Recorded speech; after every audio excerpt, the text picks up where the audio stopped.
السلام علیکم ورحمۃ اللہ۔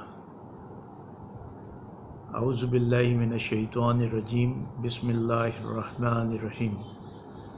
رب اشرح لی صدری ویسر لی امری واحلل عقدۃ من لسانی یفقہوا قولی۔ کل ہم نے بات کی تھی کہ لفظ کل اللہ تعالیٰ کا ایک حکم ہے قرآن میں کہ کہہ دو۔ اب اس کہنے کے بارے میں تھوڑی سی مزید بات چیت کرتے ہیں۔ آپ سائیکولوجیکل بیہیویئرزم میں اگر ہم دیکھیں کہ لفظوں کا انسان کے اوپر کتنا اثر ہوتا ہے، اگر کسی بندے کو کوئی کام دیا جائے اور وہ یہ کہے یہ مجھ سے نہیں ہوتا، تو اس کی یہ ہیبٹ بن جاتی ہے اور واقعی کام مجھ سے نہیں ہوتا۔ اور اگر کسی کو کہا جائے یہ عادت چھوڑ دو تو وہ کہے یہ مجھ سے نہیں چھوڑتی، آئی کی ناٹ کوئٹ اٹ، تو واقعی اس کے لیے زیادہ مشکل ہو جاتا ہے۔ تو اسی طرح اگر پازیٹیو جملے بولے جائیں کہ یس آئی کین ڈو اٹ، میں یہ کر سکتا ہوں، میرے لیے یہ مشکل نہیں ہے، یہ میں کر سکتا ہوں، تو انسان کے بیہیویئر میں، اس کی شخصیت پہ اثر پڑتا ہے۔ اسی طرح یہ قرآن حکیم جو وزڈم سے بھری ہوئی ہے، اللہ رب العالمین جو عزیز الرحیم کا اتارا ہوا ہے، تنزیل العزیز الرحیم، یہ عزیز غالب اور رحیم کے اتارے ہوئے قرآن میں حکمتیں موجود ہیں۔ اور جب اس نے یہ ہمیں کہا کہ یہ کہہ دو، تو اس میں ضرور کوئی نہ کوئی حکمتیں ہیں کہ ہم لوگ اسے اپنے اندر تبدیلی پاتے ہیں۔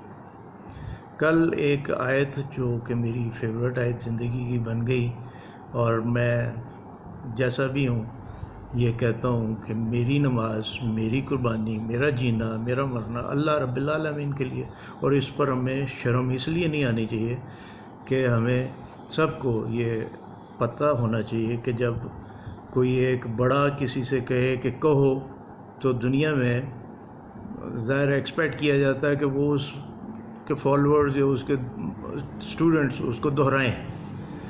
اسی طرح حلف لیتے وقت اسے کہا جاتا ہے یہ کہو، تو وہ پیچھے پیچھے بولتا جاتا ہے۔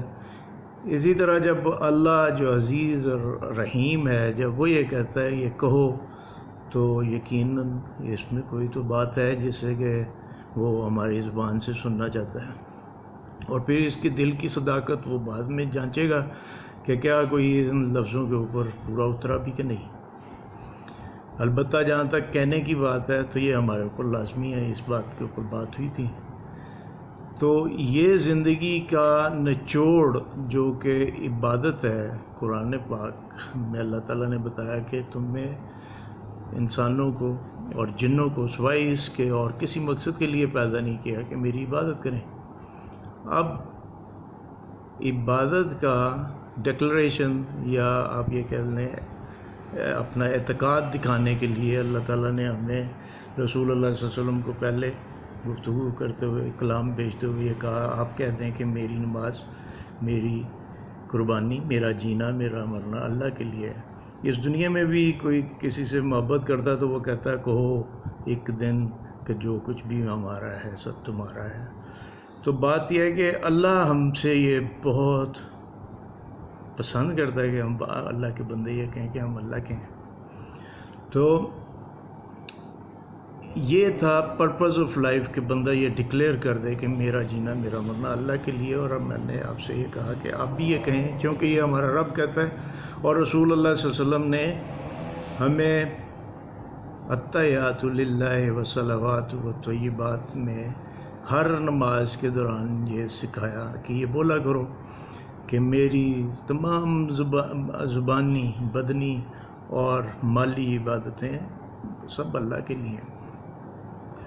تو اس کا اقرار ہم روز نماز میں کرتے ہیں، اور اللہ کے فضل سے شعوری طور پہ جب قرآن بندہ پڑھتا ہے تو اس کو اس کی بھی شعوری طور پہ استفادہ ہوتا ہے۔ لہٰذا اسی طرح سے سب سے پہلے تو یہ جملہ بندہ یہ کہتا ہے کہ شاید یہ کسی بڑائی کی نیت سے یہ کہہ رہا ہے، یا کسی خود نمائی کے ذریعے کی نیت سے یہ کہہ رہا ہے، تو اس کے لیے اب آج 2-3 آیات جو اسی نیت کی درستگی کے لیے ہیں، اور اللہ رب العالمین نے ہمیں سب سے پہلے نبی صلی اللہ علیہ وسلم کو اور ہمیں ان کی اتباع میں بولنے کا سبق بھی دیا ہے، کہنے کا حکم دیا ہے کہ قُل لا اسألکم علیہ من اجر الا من شاء الی ربہ سبیلا۔ آپ ان سے کہہ دو، اور ہمیں بھی یہ سب کو جب کبھی ایسا موقع ہے تو یہ کہنا چاہیے کہ میں اس چیز کا آپ سے کوئی صلہ نہیں مانگتا، کوئی اجر نہیں مانگتا۔ اس کا اجر تو سوائے اس کے یہ ہے کہ جو چاہے اپنے رب کی طرف راستہ اپنا لے۔ مقصد اس قرآن کے سنانے کا یا اللہ کی باتوں کو کہنے کا، اور خاص طور پہ اللہ کے حکم ہے کہ کہو، تو اس میں یہی ہے کہ یہ تمام عالم کے اوپر اللہ نے یہ کہا کہ لِيُظْهِرَهُ عَلَى الدِّينِ كُلِّهِ، کہ اس دین کو تمام ادیان پر اس کو غالب کیا جائے۔ تو وہ تو تبھی ہوگا جب میں، آپ اور ہر مسلمان اس کے اوپر جو بھی احکامات ہیں ایک دوسرے کو پہنچاتے رہیں۔ اس لیے نیت کی درستگی دوسری بات۔ پہلی بات یہ ہے کہ اس کا حکم ہے کہ یہ کہو کہ میرا سب کچھ اللہ کے لیے ہے، میری نماز، میری قربانی، میرا جینا، میرا مرنا، میرا مال کا خرچ کرنا، اور ہر چیز میرا اللہ کے لیے ہے۔ پھر دوسرا یہ ہے کہ اگر کسی کو بتایا جائے تو اس میں کسی طرح کا مالی مفاد یا کسی طرح کا لالچ یا کوئی اور مقصد نہیں سوائے اللہ کی رضا کے، کہ ان اجری الا علی اللہ، میں تم سے اس کا کوئی اجر نہیں مانگتا۔ یہ دوسری جگہ پہ بھی ہے قُل لا اسألکم علیہ من اجر ان اجری الا علی اللہ، کہ میرا اجر تو اللہ کے ہاں ہے۔ تو یہ دوسری بات۔ اسی طرح سے ایک اور جگہ پہ بھی اللہ رب العالمین نے کہ قُل لا اسألکم علیہ من اجر وما انا من المتکلفین، اور نہ ہی میں کوئی بناوٹ کرنے والا ہوں۔ یہ نیت کی درستگی انسان کے لیے بہت ضروری ہے۔ تو میری خواہش یہی ہے کہ اللہ تعالیٰ ہمیں جو اس کے احکامات ہیں، آپ بھی بولیں، میں بھی بولوں، اور دوسرے بھی بولیں، جو ہمارے سے ہو سکتا ہے۔ بلغوا عنی ولو آیا، رسول اللہ صلی اللہ علیہ وسلم نے فرمایا کہ میری طرف سے پہنچا دو، خواہ وہ ایک ہی آیت ہو۔ اب ہمارے لیے یہاں پر عالم بن کے بات کرنے کی یا کوئی بہت علوم سیکھ کے بات کرنے کی وہ نہیں ہے۔ اگر کسی کو کوئی اچھی بات بندہ جہاں پر بھی کہیں ہو وہ بتائے، سنائے، تو اس کا انشاءاللہ العزیز نفع ہوگا۔ بات چھوٹی کرنے کا ہی انشاءاللہ العزیز ارادہ ہے۔ اللہ تعالیٰ آپ کو، مجھے، سب کو عمل کی توفیق عطا فرمائے۔ السلام علیکم۔